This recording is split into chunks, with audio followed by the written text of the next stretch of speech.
हर्षित देख लियो एक बार। अब जो यहाँ पे कॉर्नर पे जो एटम था ये 8 से शेयर हुआ था, तो यहाँ पे 6 से शेयर नहीं होगा। 120 का एंगल है, तो अपने प्लेन में कितने आ जाएंगे, 3 आ जाएंगे हेक्सागन। 120 120 120, 3 नीचे 3 ऊपर। अच्छा, नहीं समझा? तो ये कितना आ जाएगा?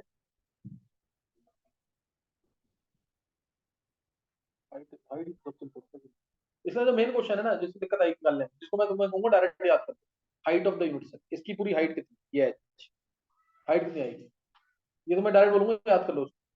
मैं बता दूंगा एक बार, लेकिन फिर भी एक बार तुम्हें याद करना है इसको। हाइट आती है 4r√2/3। हाइट कितनी आएगी? 4r√2/3। देखो जब,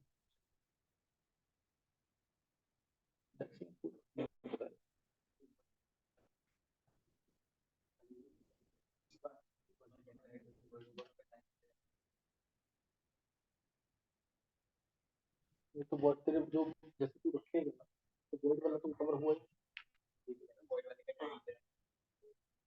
अच्छा, वर्ड करेंगे। देखो देखो देखो, ये जेड निकाल लिया। अब हमें निकालना है पैकिंग फ्रैक्शन। पैकिंग फ्रैक्शन क्या होगा इसका? पैकिंग फ्रैक्शन क्या होगा? वॉल्यूम ऑफ स्फीयर्स, यानी Z into volume of each sphere by क्या आएगा? वॉल्यूम, क्या कहते हैं, पूरा इसका volume, volume of unit cell. Volume किसी भी चीज का वॉल्यूम अगर निकालना है तुम्हें, तो क्या होता है? Base area into height.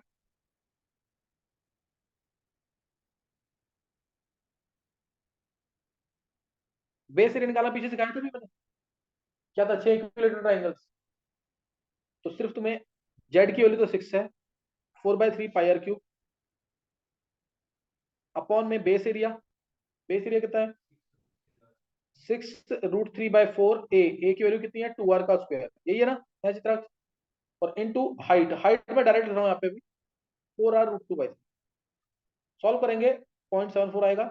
74% इसमें ऑक्यूपाइड है और 26% होंगे वॉइड्स। 26% होंगे वॉइड्स। मैंने तुम्हें कहा ना, अभी आईआईटी ने जो पूछा बहुत इजी, जेड की वैल्यू कितनी है, बेस एरिया कितना है, परसेंटेज वॉइड्स कितने हैं। अभी बहुत इजी है। हाइट, हाइट कैसे निकालेंगे? हाइट निकालनी है, मान लो ये जो स्फीयर है 30 डिग्री पे, तो 30 डिग्री पे यहाँ पे लेके आ जाओ इधर कोई। बहुत सारे तरीके निकालने के, थोड़ा 3D में सोचना पड़ेगा इसको तुम। तो ये 30 डिग्री पे लेके आते हैं इसको यहाँ पे, तो कितना आ जाएगा ये? बस ये h/2 होगी हाइट इतनी। यहाँ से यहाँ तक कितनी होगी? h/2। ये वाली हाइट मेरे को निकालनी है, तो उसके लिए मेरे को, और ये वाला स्फीयर और ये वाला स्फीयर टच में होंगे, 2r होगा कि नहीं ये इसके साथ? ये एक्चुअल में मैंने दिखाया ऐसे रखा, लेकिन है तो ऐसे ना। ये 2r, ये लेंथ कितनी है? 2r। सेंटर से सेंटर का होगा। हाँ, आपने कॉर्नर में मिलाया। अच्छा वो तो पता नहीं, कॉर्नर भी ये ऐसे है ना एक्चुअल में, ये है कैसे? ये ऐसे होगा ना कुछ, समझा? तो ये आएगा 2r, ये 2r आएगा, और ये h/2 है। ये लेंथ तुम निकालोगे कैसे? x मान लिया इसको, नीचे r है ही, तो x अपॉन में r क्या आएगा? Hypotenuse upon base, sec 30। sec 30 होता है 2/√3। x की वैल्यू आ गई 2r/√3। ये समझ नहीं आएगा तुम्हें, अपने आप तरीके से खुद को निकालना पड़ेगा इसको। x आ जाएगा 2r/√3, तो ये लेंथ हो गई 2r/√3। ये लेंथ है 2r, तो 2r का होल स्क्वायर माइनस 2r/√3 का होल स्क्वायर, अंडर रूट में करो इसको, यही तो होगी हाइट/2 का स्क्वायर। नहीं समझ आया? पाइथागोरस लगाइए। तो ये कितना आ रहा है? सॉल्व करो एक बार। आ रहा है कि नहीं ये? देखो 4r√2/3, ये आ रहा है कि नहीं?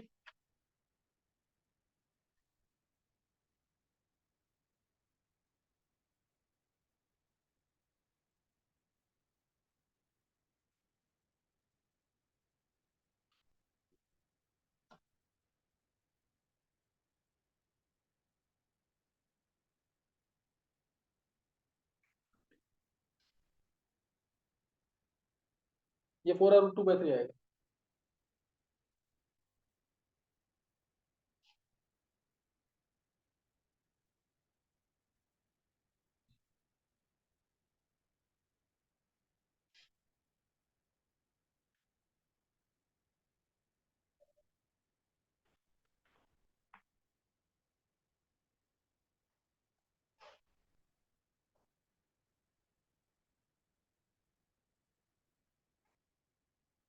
आ गया 4R2 4R√2/3 ये आ गया ना।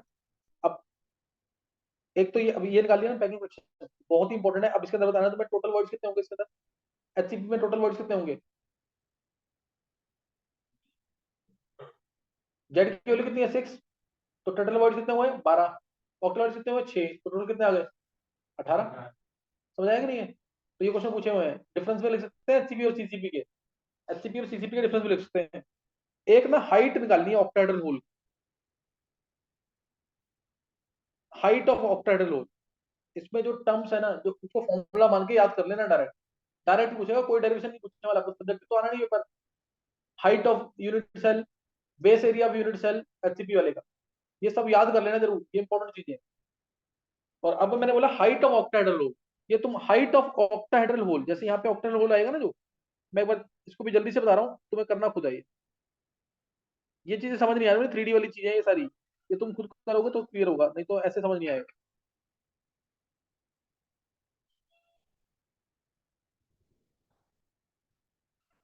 ऑक्टाहेड्रल कहाँ बना था, यहाँ बना था इस पॉइंट पे, जो मैंने डॉट लगाया है, ऑक्टाहेड्रल यहीं बना था ना। हाइट निकालनी है ऑक्टाहेड्रल, इस पे जो हम छोटा स्फीयर रखेंगे उसकी हाइट क्या होगी, इस पे हम जो छोटा स्फीयर रखेंगे उसकी हाइट क्या होगी। तो उसके लिए ये यहाँ पे बन गया इक्विलेटरल ट्रायंगल, इस पे जो छोटा स्फीयर रखेंगे ये लेंथ मान लो, इस पे रखना स्फीयर को, ये ए बी ये सी, कोऑर्डिनेट होंगे इसके 0 0, इसके कोऑर्डिनेट हो जाएंगे सी के 2R0, ऊपर वाले के कोऑर्डिनेट निकालने हैं तो क्या होंगे आर, आर कॉमा ये लेंथ आएगी 2R² माइनस आर का स्क्वायर, आर आर√3 क्या है ना, आर√3 आ जाएगा कि नहीं, आर√3 आएगा ये, पाइथागोरस लगा के निकाल लेना, ये 2R लेंथ पूरी, ये लेंथ कितनी है 2R, आर√3 पे 2 आएगा। अच्छा लेंथ पूरी लेंथ कह रहा है तू, क्या लेंथ नहीं कह रहा, कोऑर्डिनेट कह रहा हूं मैं इसकी,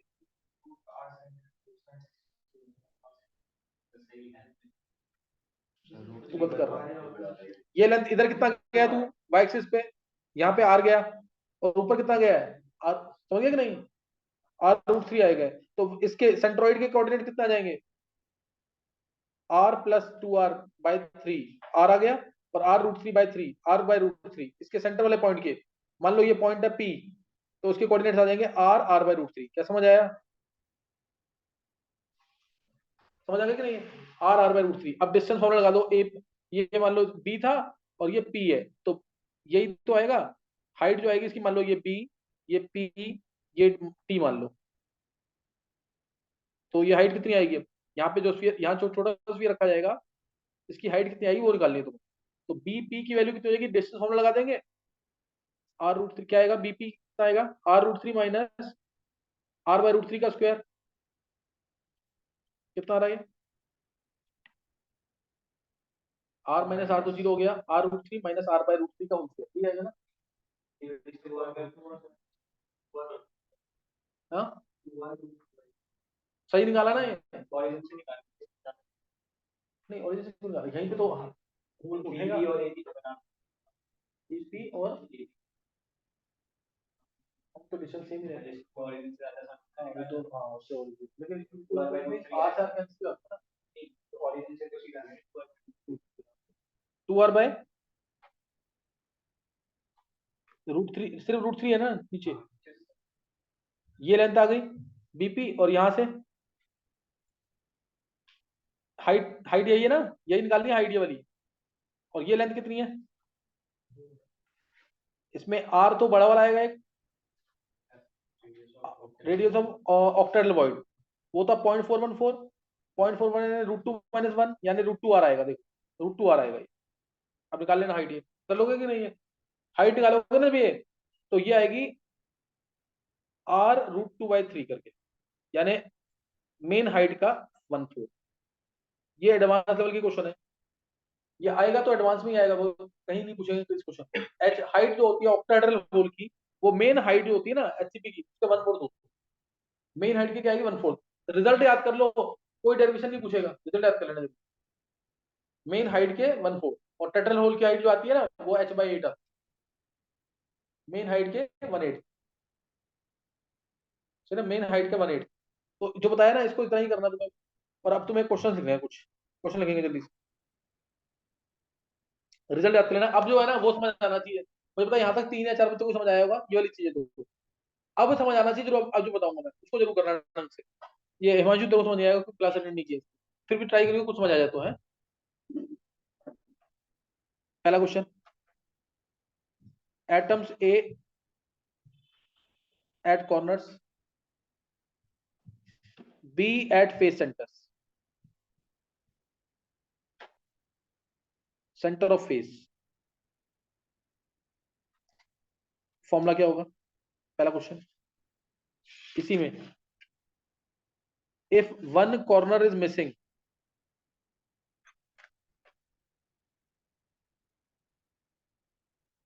वन कॉर्नर इज मतलब एटम नहीं है वहां पे कोई, देन फॉर्मूला क्या होगा? तीसरा, if two corners are missing,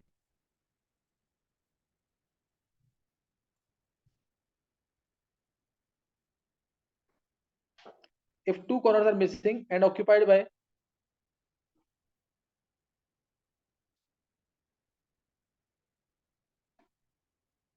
C atoms, then formula क्या होगा? Fourth, if A atoms corner पे हैं, B है ऑल्टरनेट फेसेस पे, तो फॉर्मूला क्या होगा? तो फॉर्मूला क्या होगा? Fifth,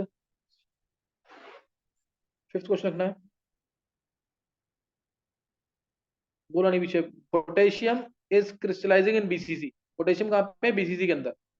potassium crystallizes in BCC, calculate number of unit sales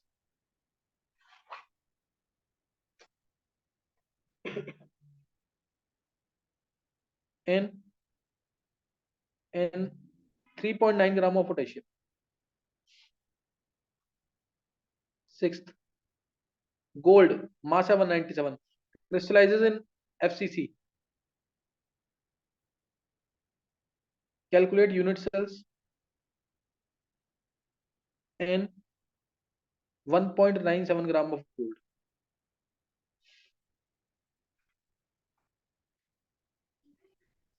1.97 gram of gold. और इसी में कर देना, अगर गोल्ड जो है 18 कैरेट वाला है, इसके इसके बी पार्ट में, तब कितने यूनिट सेल्स होंगे? अगर गोल्ड कौन सा वाला है? 18 कैरेट गोल्ड है, तो प्योर गोल्ड क्या होता है? 24 कैरेट। अगर 18 कैरेट गोल्ड है तब कितने नंबर यूनिट सेल? ये 6-7 क्वेश्चन दिए, अभी ट्राई करेंगे जल्दी से। क्वेश्चन लिख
आंसर चेक करेंगे जल्दी से अब। पहला क्वेश्चन था, इसको बहुत ध्यान से देखना, ये जरूर आना चाहिए, ये प्लस मोस्ट एक्सपेक्टेड होता है पेपर के अंदर। ए कॉर्नर पे है, पहले क्वेश्चन में ए कॉर्नर पे है, तो ए कितने होंगे 1/8 इंटू 8। कोई डाउट तो नहीं है? कॉर्नर पे कितने कितने कॉर्नर होते हैं? 8 कॉर्नर। एक कॉर्नर पे एटम कितना होता है? 1/8, 1/8 इंटू 8। और बी कहाँ पे था? फेस सेंटर पे, तो हाफ इंटू 6। तो फॉर्मूला क्या आ गया? ये आया 1, ए है 1, बी है 3, तो आंसर क्या आ गया? A B 3। क्या समझ आ गया? ये ध्यान तो समझ आएगा, ये जरूर समझ आना चाहिए, पीछे का समझ आया ना समझ, ये जरूर समझ आना चाहिए ढंग से। Next, second part. अब इसे बोला, अगले में क्या बोला? एक कॉर्नर मिसिंग है, तो ए क्या आ जाएगा? 1/8 इंटू 7। समझ आएगा कि नहीं? ए कितना आ जाएगा? 1/8 इंटू 7, तो ये हो गया 7/8। और बी कितना आएगा? Half into 6, 3। तो ए 7/8, बी 3, यानी आंसर क्या आ गया? A7B 24।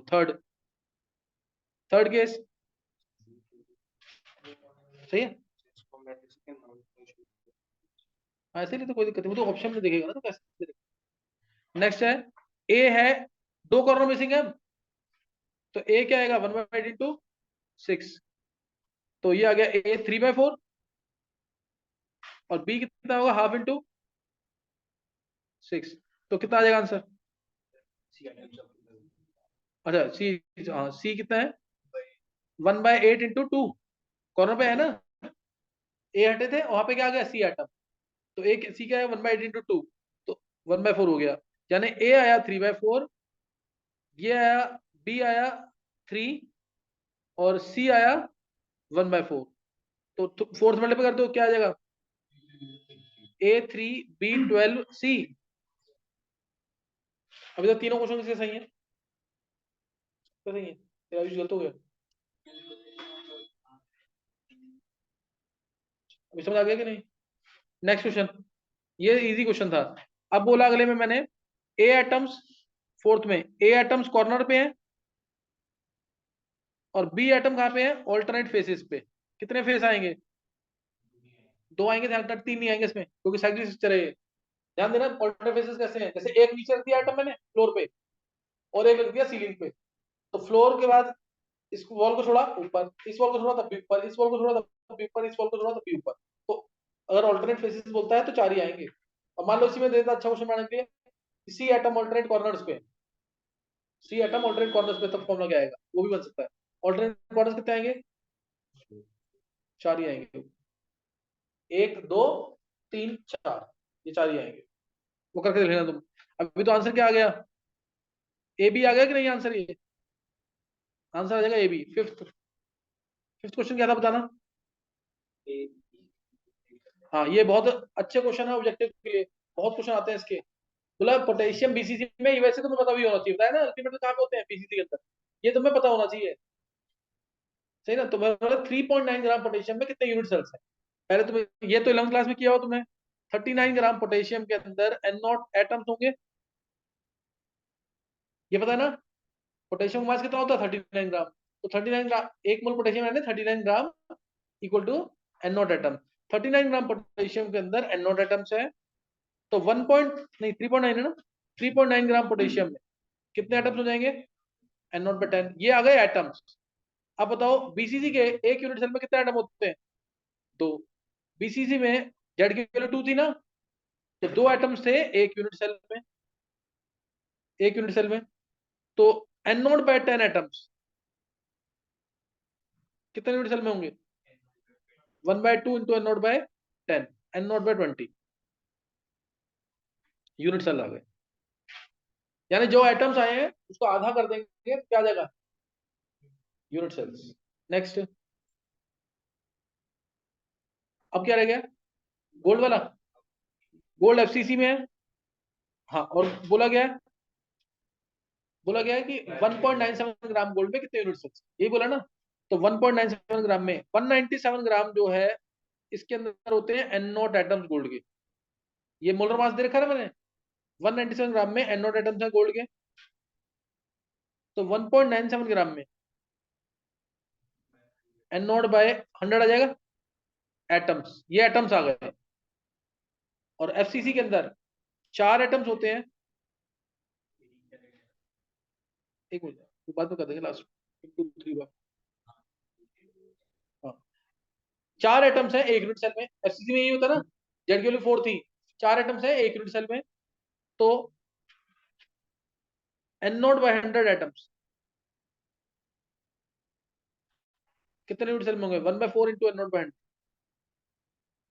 तो n नॉट बाय 400 आ गया यूनिट सेल्स। ये कब है, जब 100% प्योरिटी है गोल्ड की। ये कब है आंसर, जब 100% प्योर गोल्ड है, लेकिन गोल्ड कितना है 18%, बाकी क्या है उसके अंदर इम्प्योरिटी।